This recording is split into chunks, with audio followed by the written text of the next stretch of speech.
We got design notes for a new class. Let's go over it. It's looking pretty good. Okay, Dragon of Time class is going to be out on Friday, if you didn't know about that already.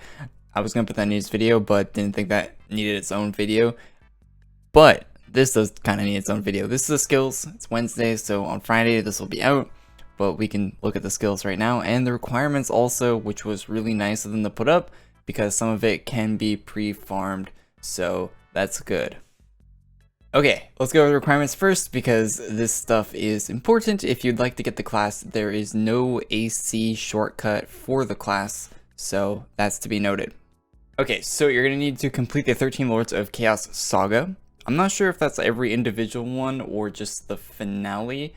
They had a quest line where you needed to complete the finale recently. It might be each individual one of them. We'll have to wait and see for that one, whether or not it means finale or not.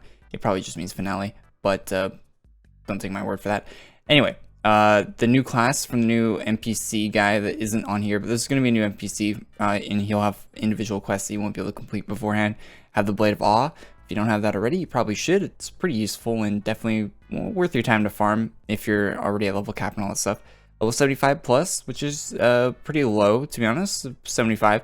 They've had other stuff that was 80, and the cap's 100 right now, so not too bad on that one. So you need to be level 30 for the Thirst of the Fourth, 60. You need a Darkened Receipt. So there's the first thing you can pre-farm right now if you don't have one of those. You need Doom 9 completion for the Tower of Doom. And you also need a Tower of Doom 10 and Blade of Awe, level 75. Those are the requirements for that whole quest. And the quest, of course, will be out on Friday with no AC shortcut. So those requirements, get the farming if you want the class, which you probably will, because let's go over the skills. It's looking pretty nice.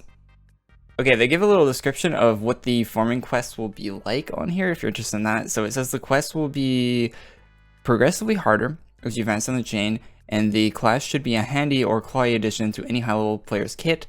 The quests will have you traveling all over lore to experience the destinies of different creatures and learning about the ultimate fate of the eternal Dragon of Time. In the lore, your character is like the eternal Dragon of Time. So this class is your character in a way. I don't know. We'll have to wait and see what they do with the lore. It's going to be kind of interesting. With a heavier focus on difficulty of certain fights instead of simply throwing a huge number of monsters at you. Big fan of that. The class should be faster to obtain than equivalents. A word of advice: crossing timelines and finding other players to aid you may prove to be very beneficial. So a group to farm the quest would be very helpful, is what they're saying here. And it's going to be faster than other later game classes. So, yeah. High level classes. I'm going to guess they're comparing it to Legion Revenant, Void High Lord, other late game classes when they say high level classes. So, cool. I don't expect it to be the best, but it seems like it's going to be pretty good. We get our look at the skill art, which looks very nice in my opinion. I'm loving the green and the orange. Nice use of colors there, really works. And yeah, like the little heart with the dragon wings and stuff. Yeah, I'm liking them. I was very happy reading the auto attack for this class, and most of the damage is kind of centered around it, which is pretty cool and reminds me kind of a different class that I use quite often.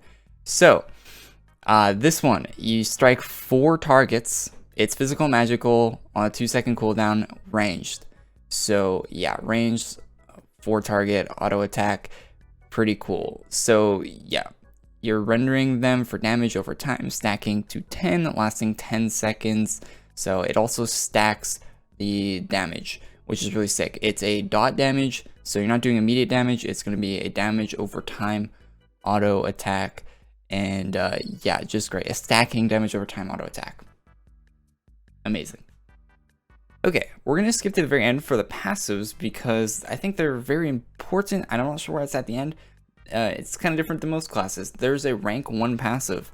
Yeah, pretty cool. And only one rank 4 and yeah, a rank 10. But this one's the only one that matters. So, when Convergence is active, using your abilities will grant you the aspects of linearity, continuity, and causality, increasing your endurance by 75% each for 9 seconds. When convergence is active, you create discordance, increasing your dot damage by 10% up to 20 stacks for 7 seconds.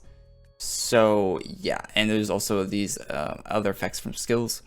So that's actually really insane. So when you're, if you read the first skill, so when you're targeting only one target with the first skill swaps between single target and multi-target, you're actually gaining a lot of endurance.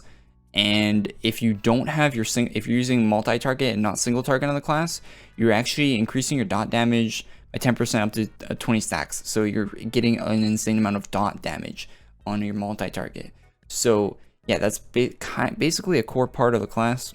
And I thought that was really cool that you get a huge endurance boost or a damage boost if you're using either single or multi. Okay, so another thing that reminds me of a class that I use quite often is the first skill. Now, this one will tear through the boundaries between timelines, dealing damage to 4 opponents, sacrificing 10% of your health per target hit, up to 4, so you can lose 40% of your HP. A lot of rooms only have 3 targets, so it'll only be 30%. But yeah, strikes on a single target, and it converges your successive strike on a single target. So it turns it into a single target skill there, removing all your skill's area effect, increasing your magical damage by 100%, and decreasing your mana cost by 60. So yeah, further rends all targets hit and cannot crit. Really, really cool. So you're gaining 100% magic damage, but losing your multi-target ability with the class. And yeah, that's just really sick. And you can turn it off too with a future skill. So if you want to go back to multi-target after taking out a single target, you can also do that, which is really cool. There's also a 0 mana cost on this skill, so you're just trading your health for the single target 100% magic boost and to remove your AoE. So you're just trading health for swapping between multi to single target. Really cool. Okay, the next skill, instead of taking away your health, will heal you. It's your heal skill, which is good to have on a class. It takes 20 mana instead of your HP, so that's good. And it will do non-crit damage, rend them while pulling your corporeal form back together, healing you for half of your missing health. If your strikes are converged, you gain coalescence for 5 seconds, an additional small heal over time.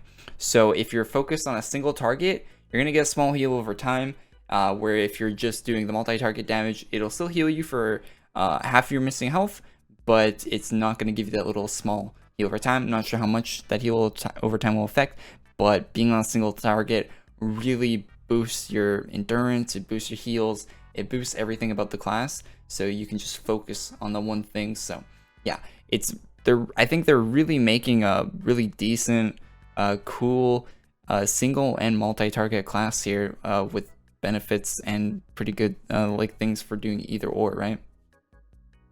Okay, so we went over a skill that puts you into a single target mode. This one puts you back into AoE mode. So it costs you 0 mana, it's on a 6-second cooldown, hits 4 targets, and it's magical, of course. So you're breathing fire over the battlefield, dealing a light non-crit damage, removing your convergence, and burning you for 10% of your health per target, up to 4 targets, of course. Up to 40% of your health will be missing when you pop this skill.